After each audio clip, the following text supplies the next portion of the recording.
Okay, so if you see my videos, you've seen the graphic of me going from skinny to muscular to big. And I learned a lot of things throughout the way. If I had known then what I know now, that 4-year process that it took would have taken me under 2 years. I'm gonna say 1.5 years. So the mistakes that slowed my bulking journey down, I'm gonna share with you to help you avoid these mistakes and make your bulking journey as quick and seamless and as easy as possible. So bulking mistake number 1 is thinking that you're getting enough protein when you're really not. Let me give you an example of what I'm talking about. Some protein powders do what's called amino spiking. Now in this one, you'll see this has 30 grams of protein. 30 grams of protein, that's not bad. That's actually more grams of protein than other protein supplements. There we go. Sometimes it doesn't come in clearly in the camera.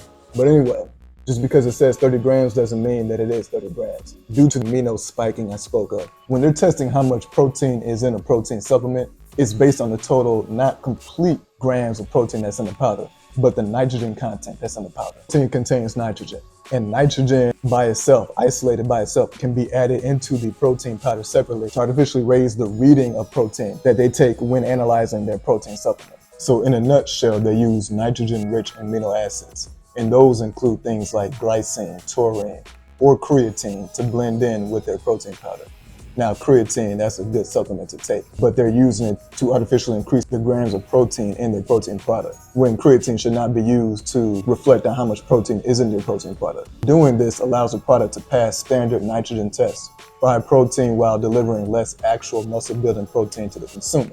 And so, for example, the common ingredients that are referred to a lot of times as spikes, it can be protein spikes. Basically things that are added to protein to artificially boost grams of protein in the powder with ingredients that are low quality and don't really contribute to the muscle building process are going to be ingredients like glycine, taurine, glutamine, arginine, and creatine, which creatine is a good supplement to take for muscle building. It just shouldn't be included in the protein quantity. But definitely glycine, taurine, glutamine, and arginine are the low quality ingredients that doesn't contribute to the muscle building process, but can still read as protein, can be used to artificially increase the grams of protein that is claimed to be in the product. When in reality, it's like 5 to 10 grams less actual muscle building protein in the product than what they finalized and concluded to put on the label. And so you have to watch out for those things in your protein products, and that is why a lot of people make the mistake of thinking they're getting more protein than they're actually getting because of things like that. But moving on, bulking mistake number 2, not focusing on expanding your stomach. And what I mean by that is this. One of the biggest mistakes that especially naturally some people make is we don't eat enough food for a long enough period of time. One of the main reasons is because it's hard for a lot of people to eat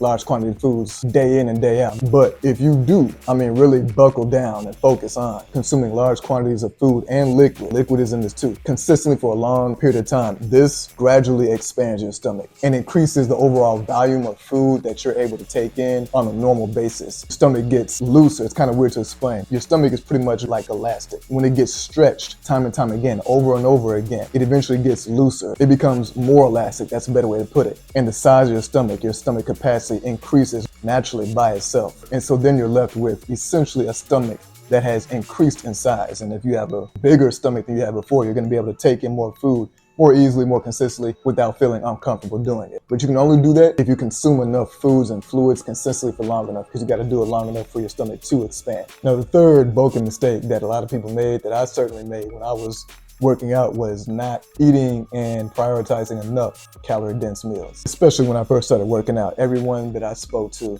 every bodybuilder that I watched, would emphasize the standard muscle building meal of, what is it? Chicken, rice, and broccoli. That's kind of like the staple of the bodybuilding world. And that's good. That combination of food works, which is why you hear it all the time. And it should be included in your diet. But at the same time, the amount of calories that's in chicken, rice, and broccoli is good, it's decent, but it's not the most calorie-dense meal. And it's going to fill you up faster eating that volume of food while not getting as many calories in that volume of food as you could have gotten with other types of food. The whole chicken, rice, and broccoli thing is good for muscle building when you're trying to cut, when you're trying to shed, when you're trying to do a body recomposition. But for bulking, chicken, rice, and broccoli shouldn't be your main go-to meal. You could be eating chicken, rice, potatoes, broccoli, and you could be eating 5 to 6 meals a day, being full to the brim. But you still won't gain that much weight because you're eating such high volume stuff in terms of the room that it takes up in your stomach. And of course, you can't fit any more food in there. And you haven't gotten the amount of calories that you could have gotten in that high volume of food that you've eaten. So if you eat foods with a lower quality that has a smaller quantity but a higher calorie content, then you're going to be able to take in those calories while eating small amounts of food, leaving you with more room in your stomach to consume more calories. So back to the examples that I love to give apparently. Having 100 grams of nuts, which comes out to 600 calories, you can see is a lot smaller than, say, this plate of food, which has the exact same amount of calories. And so which 600 grams of calories are you going to be able to eat easier? Obviously the 600 grams of nuts. And then the fourth mistake is not using liquid calories. You'll see a lot of bodybuilders come to this revelation. The steroid using Larry Wills even explained it. And even though steroids is a large reason why he's as big as he is, his talk about liquid calories is enlightening. I'm way behind in calories, way behind. I found a way to hack the system where it's so easy with liquids. I mean, half my calories are from shakes now, and it's effortless. I used to struggle.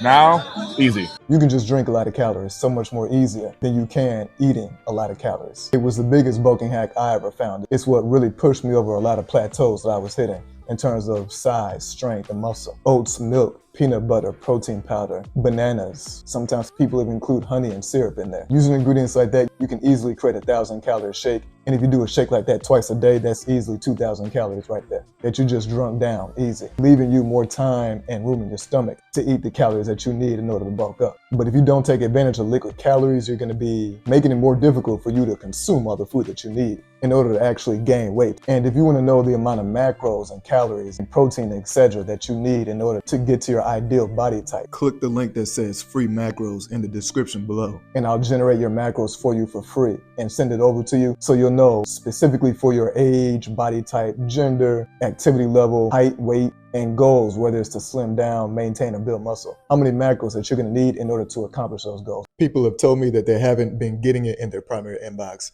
but instead received it in their spam folder. So if you don't see it in your inbox, check your spam folder. And this is because this is a newly created website where I send you the email, and newly created websites can often be sent to your spam folders before they gather enough time to be sent to people's inbox. And if you want to check out my workout routines and meal plans that I use to bulk up, gain muscle, it's in the link in the description below. If you want to see a video more on the working out side and the lifting weight side of bulking, then I have a video about that right here. Why skinny guys and people who are trying to just bulk up in general need to prioritize lifting heavier than they probably do in order to really gain more size and bulk up. Thanks for watching this video, and until next time.